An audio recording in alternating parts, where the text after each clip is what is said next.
Okay, guys, today we are going to be talking about the Qin and Han dynasties, and these are actually considered classical civilizations.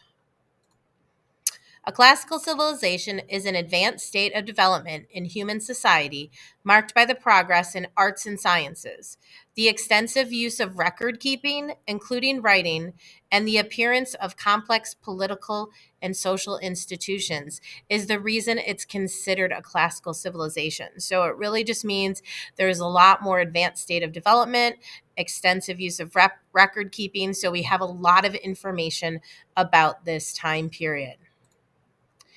Classical civilizations found in the Eastern Hemisphere are Greece and Rome, which will be our next two units of study in Europe.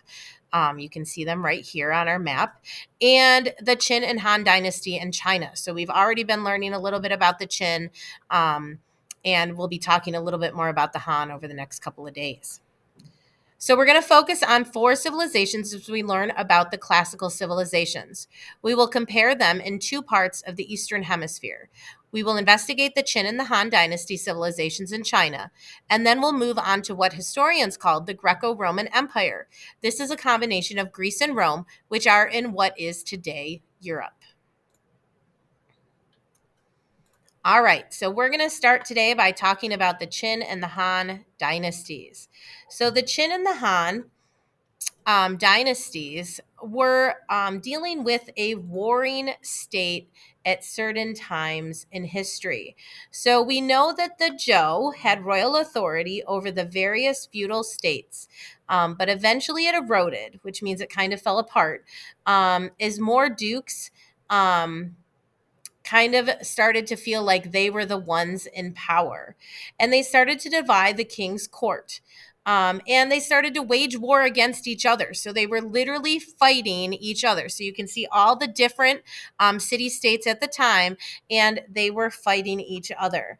And so this warring states, what they call it is that they lost power during the spring and autumn period. And during that time, it began the Warring States period. And so the period of conflict lasted from about 475 to 221 BC. So in 230 BCE, Qin leader Ying Zhang sought to conquer the other states. And he was the king of Qin at the time. So he was in charge of this large area, and he wanted to conquer all the other states. But he was only 13 years old, and it took him till he was 22 to gain control of all of the different city states. He was very ambitious and wanted to conquer and unite China under one rule. The first state he conquered, according to the map here, is the Han. Then he quickly conquered the Zhao, and then next the Wei. Next, he took the powerful Chu state. You can see how large it was, so it was very powerful. And then he was able to defeat the remaining Yan and Qi states. They fell pretty easily at that point. And at that point, that ended the Warring States period. And you can see this nice animated map shows the Qin's wars of unification. So you can kind of see each year that he was able to conquer them and get them under one rule. At this time, Zhang declared himself Qin Shi Huang. He was the first emperor of the Qin, and he founded the Qin dynasty. So the Qin dynasty took over this entire area of land, and he was the first ruler to ever unite China. So we have a question here for you to answer on your Edpuzzle. It says, who was the emperor of the Qin dynasty? If you're not sure, you can flip back.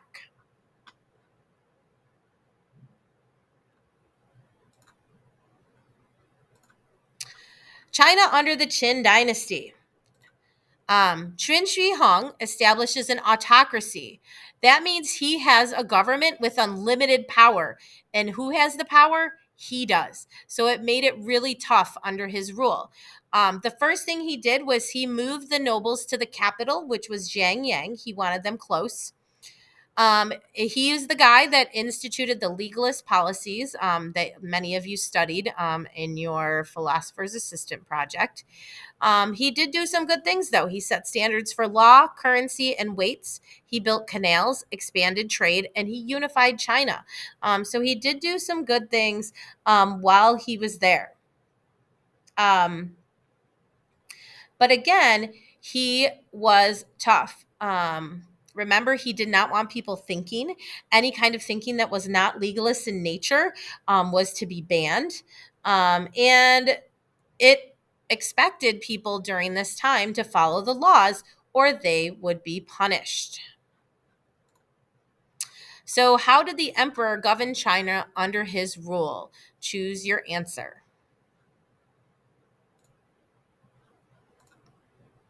So, China under the Qin dynasty.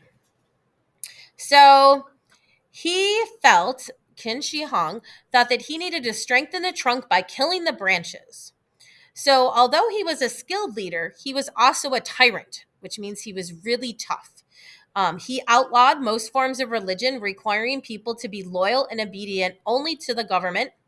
He also ordered that most of the existing books that people had be burned. He wanted history to begin with his rule in the Qin dynasty. Those scholars who did not bring their books to be burned were killed. So it was a pretty tough situation at that time for people. Anybody that thought like Confucius, which was very big during the Zhou dynasty, were buried alive. So he did that multiple times. So it was definitely tough. So, question here on the Ed Puzzle: what do you think about Qin Shi Huang's rule? Do you think you would want to live during that time or not? Answer the question. However, even though he was a tough leader, he was able to create some good things. The first thing was the Great Wall. It was designed to keep out northern invaders. It was a symbol of the strength of China. And he had workers work to close gaps and extend the wall to cover nearly the entire northern border. Um, he was really worried about the people to the north. And so he thought that that would be a way to keep them out. The one thing, though, that this did, was that it forced labor and high taxes necessary for the wall's construction. So it made him very unpopular. And we talked about, obviously it was successful because it kept people out. But there was a lot of labor and high taxes that came with the construction of the wall. And you can kind of see just the extent of the wall and how long it actually was here. And these are an example of some of the different buildings and what they looked like on the wall. So you can see all the construction that went into it. And this is from one of the watchtowers here that you learned about in your reading. Another thing that he did that was really amazing was his building project of his tomb.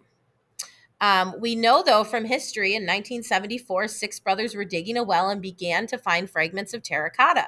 Months later, a team of archaeologists began the first excavations. The excavations were over an area of 20,000 square meters, and it produced about 7,000 statues of terracotta warriors and horses, and about 100 wooden battle chariots and numerous weapons.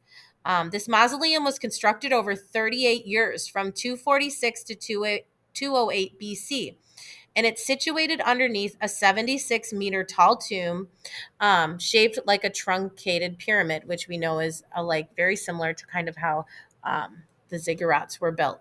But unfortunately, they just haven't opened that tomb. We had talked about that earlier.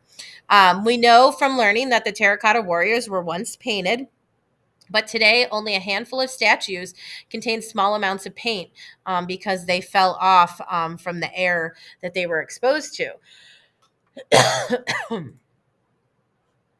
So, Qin Shi Huang, He dies, and his son eventually became the new emperor. But I want to tell you a little story about Qin Shi Huang because it's kind of interesting. So, a year before his death, a large meteor is said to have fallen in the lower reaches of the Yellow River. On it, an unknown person had inscribed the words, "The first emperor will die and his land will be divided." When the emperor heard of this, he sent an imperial secretary to investigate this prophecy. No one would confess to the deed, so all the people living nearby were put to death. And then the stone was pulverized. He died a year later while traveling. After the emperor's death, Prime Minister became worried that the news of his death could trigger an uprising. Remember, people weren't happy that he was in charge, so they were worried that if they knew he was dead, that people were going to start to fight back. It would take about 2 months for the group to reach the capital again, and it would not be possible to stop the uprising because 2 months would be way too long. So the prime minister decided to hide the death of the emperor and return to the capital. Most of the group that was traveling with the emperor didn't even know he died. Only his younger son, Ying Hui, who was traveling with his father, and the prime minister and about five other six people knew of his death. Um, the prime minister also ordered that 2 carts containing rotten fish be carried immediately before and after the wagon of the emperor. The idea behind this was to prevent people from noticing the foul smell emanating from the wagon of the emperor, where his body was starting to decompose severely because it was summertime. So they were hoping that the smell of the fish would help people not realize that there was a dead body in the the cart that was carrying the emperor. They pulled down the shades so no one could see his face. They changed his clothes daily, brought food, and when he had to have important conversations, they would act as if he wanted to send them a message. So they kept up this kind of facade that he was still alive, even though he had been dead for 2 months. So kind of crazy. But they were really worried that an uprising was going to happen, so they were trying to prevent it. However, when his son took over, he was not very good. He was not adept. And he was overthrown in 207 BC. He was not able to control the revolts that were happening. And, he tried to do it, but he just really couldn't happen. And so the Qin dynasty collapsed only after about 15 years and was replaced by the new Han Dynasty. So, in the Han Dynasty, rebel leader Liu Bang forced the surrender of the last Qin ruler. And believe it or not, he was from a peasant family during the late Warring States period. So, remember, we talked about how people were able to move on the pyramid in China, and he was definitely a peasant that moved up. He was able to unite the Chinese states after a civil war, and he took the title Emperor Gaozu of Han. He, during his reign, reduced taxes and forced labor. He promoted policies based on Confucianism rather than the harsh legalism of the Qin. So it's almost like they were reverting back to how it was during the Zhou dynasty, which was considered the golden age, the best time in China's history. Another famous emperor during this time was Emperor Wu of Han. He was the seventh emperor of the Han dynasty and ruled for about 60 years. He is considered one of the most influential Chinese emperors, and he led China toward another golden age. So definitely very different from the Qin dynasty.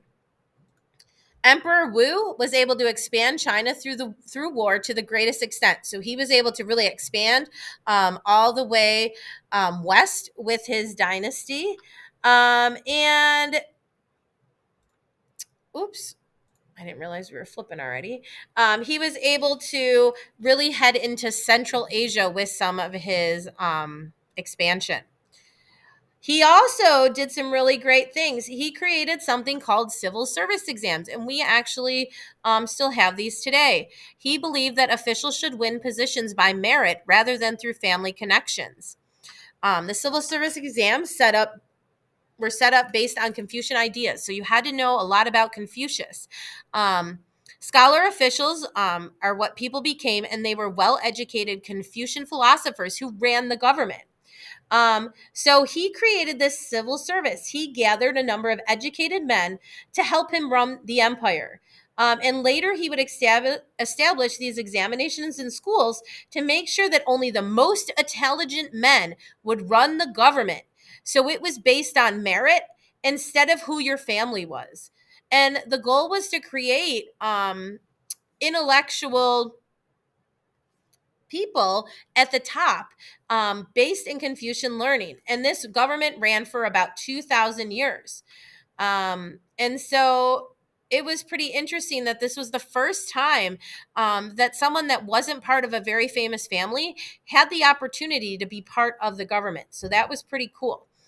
Also, during this time, any man was able to take the exam, but only those could afford it. And a private tutor to prepare ended up taking those exams. Women were also not allowed to take the exam. So, even though there was some good things about it, there was definitely some negatives to being able to take this exam. So, what you're going to do is answer this question: what was a benefit and what was a drawback to the Chinese civil service exams? If you're unsure, you can go back and check out the last two slides to help you out. So, the Han Society. Agricultural was the most important profession, but trade thrived during the Han Society. There was a lot of technological improvements, including paper, the plow, iron tools, and water power to grind grain. Government monopolies, which meant that they had control of what it cost to sell and trade silk, iron, and salt. And the Silk Road was established as a trade route to as far west as Europe. One of the most important inventions was paper. Paper allowed the government to easily keep track of records and pass on instructions through the empire. The biggest products in the Han economy were iron, salt, copper, work, and silk. So, what do you think? Based on what I just talked about, what was the most important invention for the Han society?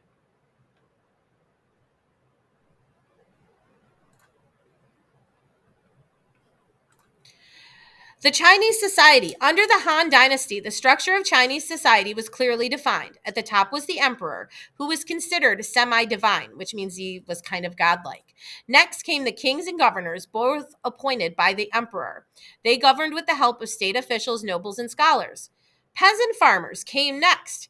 Pretty interesting. We've never seen the peasants this high up on the pyramid.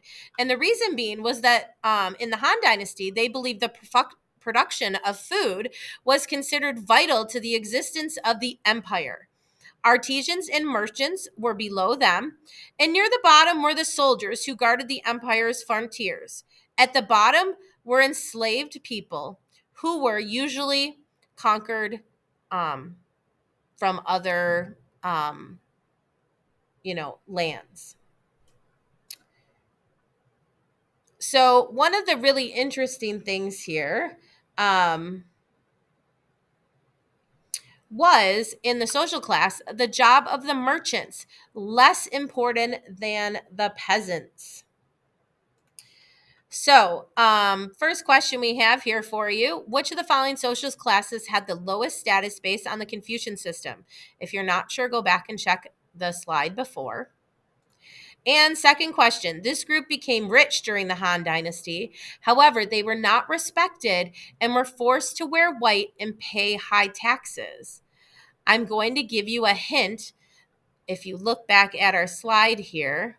Okay, merchants were not looked upon very highly during the Han Dynasty, and that's because they didn't show that they provided anything to the society, and that they were greedy and only were out for themselves. So they were not respected. They were forced to wear white, pay high taxes so they would stand out, so everybody in society would know that these merchants were